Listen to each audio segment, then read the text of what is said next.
और आयु खत्म होने पर मरना बड़ी नींद है, लंबा सो गए, चिर निद्रा में चले गए। तो निरंतर जन्म मरण धारण करने वाले ही संसारी जीव, इस संसार में वास्तव में अनेक दुख हैं, तो भी तू इस संसार में ही अनुराग करता है। करते हैं, आश्चर्य की बात है। ढेरों दुख हैं तो अभी संसार में ही तो अनुराग करते हैं। दादाजी चले गए तो अभी वो अब संसार में नए लोग अनुराग करते हैं, खुद दादाजी बनने की कोशिश करते हैं। पगड़ी रस्म होती है, पगड़ी धारण करते हैं। संसार के ढेरों दुख देख करके भी उसी लाइन में ही तो लगे रहते, उससे आगे का कौन सोचते हैं? तीर्थंकर महापुरुष मुनिराज, ये अद्भुत मार्ग है। तो आश्चर्य की बात है कि उसी में अनुराग करता है। जरा इन दुखों का विचार तो कर। जिस शरीर से तेरा संबंध है, यह महाक्लेश का कारण है। तू सदा एक देह को छोड़कर दूसरी देह धारण करता है और निरंतर पाप कर्म के फल रूप दुख को भोगता है। तू प्रति समय कर्म प्रकृतियों से बंधने का ही व्यापार स्वयं करता है। कौन करता है कर्म के आश्रय बंध का व्यापार? खुद ही तो करता है। मन वचन काया की दुष्प्रवृत्ति खुद ही तो करता है। निद्रा आने पर विश्राम करता है। काल से डरते हुए भी निश्चित रूप से एक दिन मरण को प्राप्त होता है। फिर भी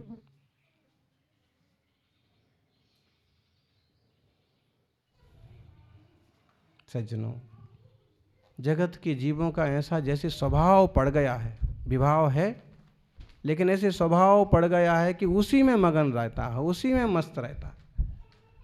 वही दुख के कारण बने, फिर भी उन्हीं को अपनाता फिरता है, उन्हीं में डूबता फिरता है।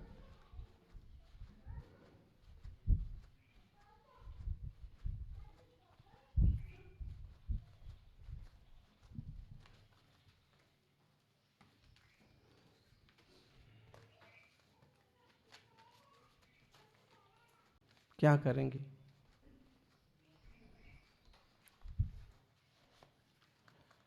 कभी संसार की असारता पर विचार करें।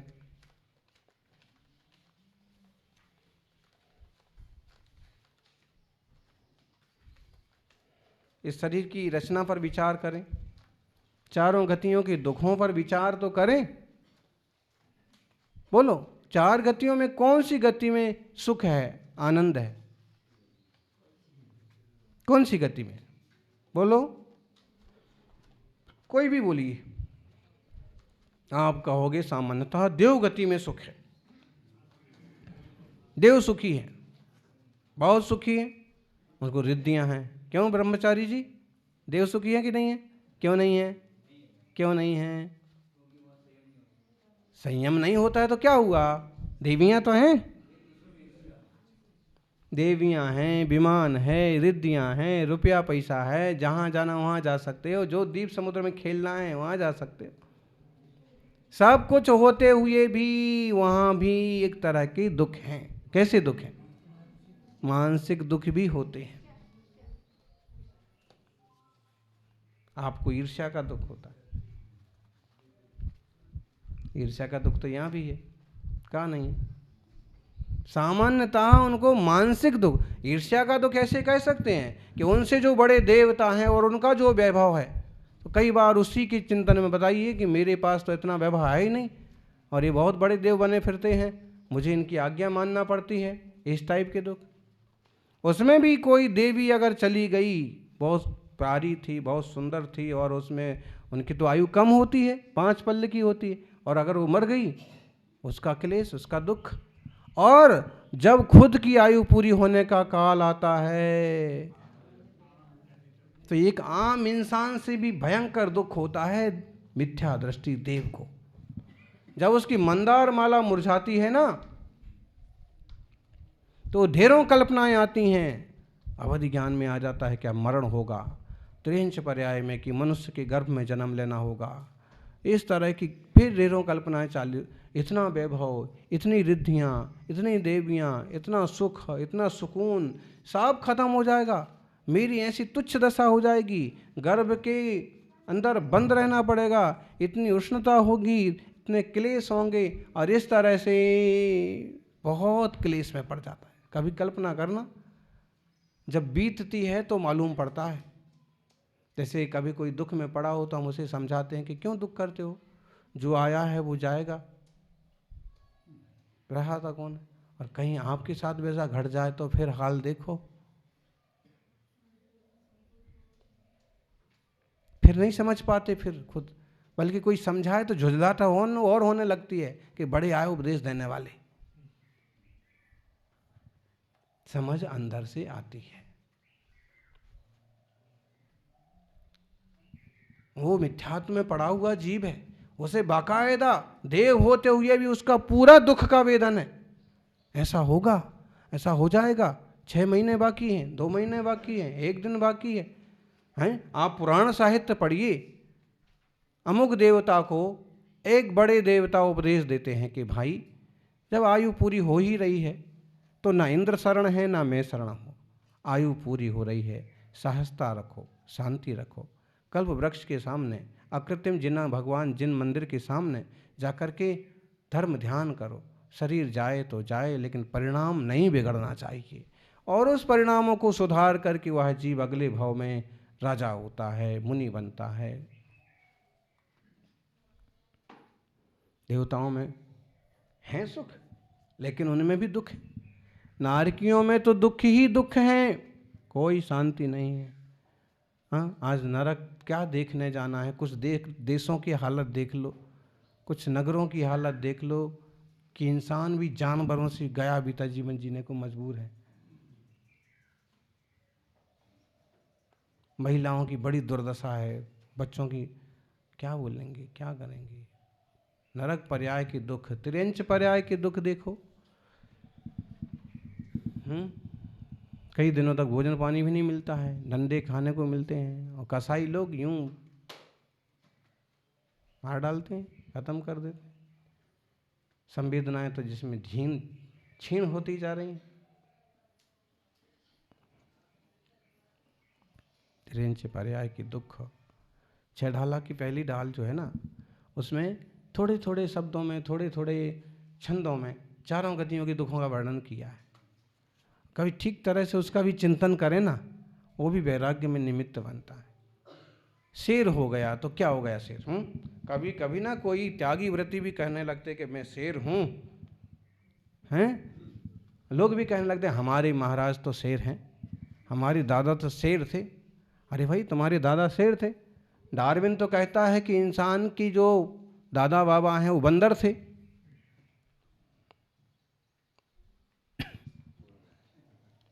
हैं, मनुष्यों के पूर्वज कौन थे? लेकिन वो कहता हमारे दादा शेर थे, बाकी लोगों के बंदर थे उसके। एक मूर्खता देखिए, उसका कहने का मतलब तो ये है कि बहुत शक्तिशाली थे, बहुत पावरफुल थे और एकदम अन्याय सहन नहीं करते थे, उसका कहने का मतलब ऐसा है।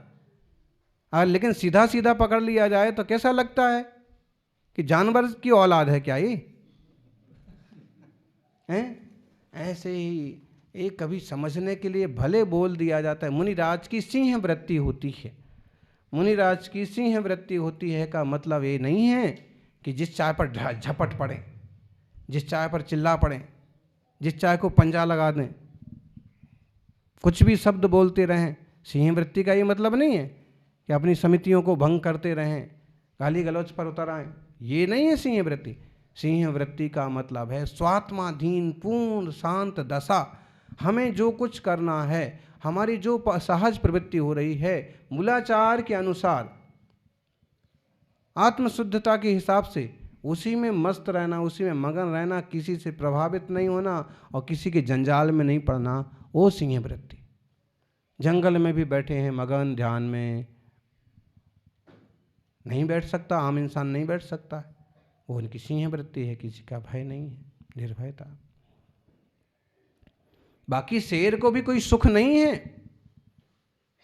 और जैसे कि इस जमाने में तो किसी भी जमाने में नहीं रहा, शिकार तो हमेशा ही से लोग करते रहे, दुख पहुंचाते रहे, लेकिन आज के ज़माने में तो और ख़तरनाक तरीके खोज लिए। सिंह पर्याय हो कि ट्रेन चौकी, कोई भी भारी से भारी पर्याय हो, दुख सब जगह है।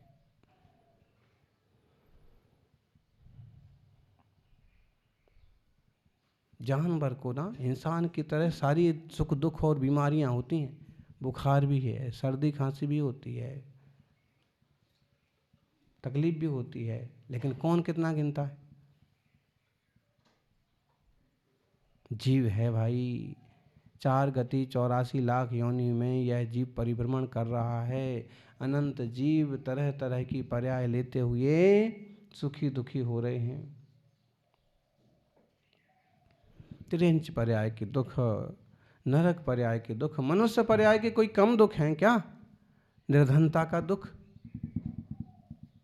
तिरस्कार का दुख, परिवार नहीं होने का दुख, ढेरों तरह के दुख हैं। मिले हुए अच्छे लोग बिछड़ गए, मर गए, उसका दुख। ऐसे सब जगह संसार में दुख है, क्लेश है। फिर भी यह मोही जीव बेसुध पड़ा हुआ नए नए उपाय करता है कि अब सुखी होऊंगा, इस ढंग से सुखी होऊंगा। माँ के गर्भ में भी तो असुचिता का दुख है। कभी विचार करें, और इस तरह के चिंतन से एक धारा बदलती। वो कहानी आपने सुनी हो, एक तपस्वी से एक व्यक्ति निवेदन करता है कि आप इतनी तपस्या करते हैं, आप ऐसे सब त्याग करके रहते हैं, और आप के सामने सुंदर सुंदर स्त्रियां और लोग आते हैं, तो आपको विकार नहीं होते हैं? आपको नहीं लगता है कि संसार में दुख है, संसार में सुख है? संसार का सुख मुझे भी मिलना चाहिए, और मुझे भी संसार की तरफ देखना चाहिए, झुकना चाहिए। और वो जो तपस्वी ने वो जवाब दिया, जवाब सीधा सा है। उन्होंने इसी बात कही कि मेरा तो क्या होता है उसे छोड़िए, पहले तुम्हारा देख लो। 7 दिन में तुम मर जाने वाले हो, तुम्हारा कोई प्रश्न कोई उत्तर काम आने वाला नहीं है। केवल 7 दिन में तुम्हारा मरण निश्चित है। सारे प्रश्न भूल गया, क्या पूछने आया था, क्या कहने आया था, क्या लेने देने आया था। अब उसे सिर्फ एक ही चीज़ दिखती है, 7 दिन में मरना। जिन लोगों को कैंसर की घोषणा कर देते ना कि इनको कैंसर है और 6 महीने चलेंगे, साल भर चलेंगे, उनके हाल देख लो आप, उनके चेहरे देख लो आप। 6 महीने और साल भर बाद जो होगा वो आज ही वो उसी में जीने लग गए। उसका भी यही हाल हुआ। 1 दिन बीता, 2 दिन बीते, 3 दिन बीते, दिन गिन रहा है। सारे पाप उसके छूट गए हैं, गंदे काम छूट गए हैं, कसाएं छूट गई हैं। सबसे माफ़ी मांग रहा है कि भाई क्षमा करना, थोड़े दिन की जिंदगी है, फिर चले जाना है। किसी को कुछ गलत कहा हो तो क्षमा करना, कभी कोई व्यंग किया हो, कभी कोई दुख दिया हो तो क्षमा करना, और सबसे क्षमा मांग ली। 7वां दिन आते आते तो बिल्कुल चारपाई पर पड़ गया, जमीन पर लेट गया कि बस अब तो जाना है। गिनने लगा, घंटे गिनने लगा। क्यों? क्योंकि उस संत के बारे में फेमस था, बहुत ज्ञानी हैं, और जिसको जो कहा है बिल्कुल सही निकलता है, कभी झूठ नहीं बोलते हैं, वगैरह वगैरह। आज तक जो भविष्यवाणी की है सही निकली है, उसे भी 100% भरोसा था कि बस मेरे लिए भी जो कुछ कहा है सही निकलने वाला है। 7 दिन की जीवनचर्या उसकी ऐसी हो गई जैसे एक सच्चे साधु की होती।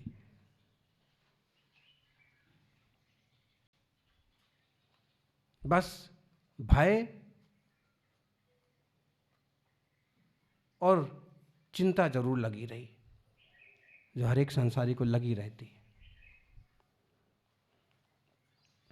आचार्य आदिसागर जी की समाधि के संबंध में जो स्तुति लिखी गई है महावीर कीर्ति जी ने, उसमें उन्हें बहुत अच्छे शब्दों का प्रयोग है।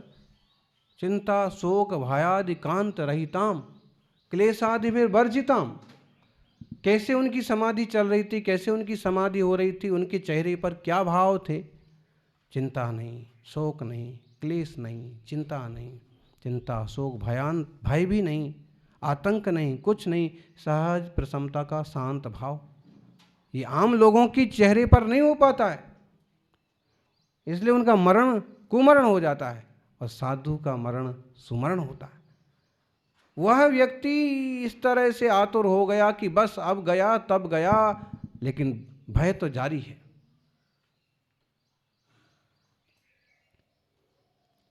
योग संयोग की बात, 7वां दिन भी निकल गया, 7वीं रात भी निकल गई, लेकिन एक एक सेकेंड गिन करके निकली। अब तब भोर हो गई, 8वां दिन चालू हो गया। 8वां दिन जैसे ही चालू हुआ, लेकिन नहीं मरा। एक तरह की खुशी भी चेहरे पे आई, एक तरह की शक्ति भी चेहरे पर आई, और दूसरी तरफ एक आक्रोश भी आया कि साधु ने ऐसा क्यों बोला। मैं 7 दिन से कितना ज़्यादा इमोशन में आ गया था, और कितना ज़्यादा दुखी हो गया, कितना ज़्यादा भयभीत हो गया, कितना ज़्यादा त्यागी हो गया, कितना शांत हो गया, वगैरह वगैरह। लोगों ने ही बताया, हाँ हाँ टाइम बराबर हो गया, 7 दिन रात पूरे हो गए, आप जीवित हो, एकदम स्वस्थ हो, बस चिंता से दुर्बलता हो गई। उठा, साधु के पास गया और उसने कहा कि आपने साहब झूठ क्यों बोला? मैं तो नहीं मारा, लेकिन हाँ आपके कहने से मैं बहुत दुखी और परेशान और जरूर गया, लेकिन आपको ऐसा नहीं करना चाहिए। साधु ने कहा कि आप तो ये बताओ कि 7 दिनों में कितने खोटे कर्म किए? उसने कहा कुछ खोटा कर्म नहीं किया। कितने लोगों को गालियां दी? किसी को गाली नहीं दी। मरना ही है तो बैर बांध के जाने से क्या फायदा? कितने विकार आए, कितने लोगों के प्रति बुरे भाव किए? किसी के प्रति नहीं, बस यही विचार कर लिया था कि जाना ही है तो अच्छे भाव से क्यों नहीं जाना। साधु ने कहा कि यही तुम्हारे प्रश्न का उत्तर है। धर्मात्मा त्यागी सत्पुरुष जो होते हैं वो उसी ढंग से सोचते हैं कि हर समय जाति जाति पर्याय, कब सारी पर्याय स्थूल पर्याय समापन होने का काल आएगा उसका कुछ पता नहीं है। और दिन में 7 हफ्ते में 7 दिन ही होते हैं, किसी न किसी दिन तो ज्ञानी इस ढंग से सोच के चलते कि जो कुछ समय मिला है उसका सदुपयोग करो, धर्म ध्यान के लिए, आत्म तत्व के लिए, आत्म शुद्धि के लिए।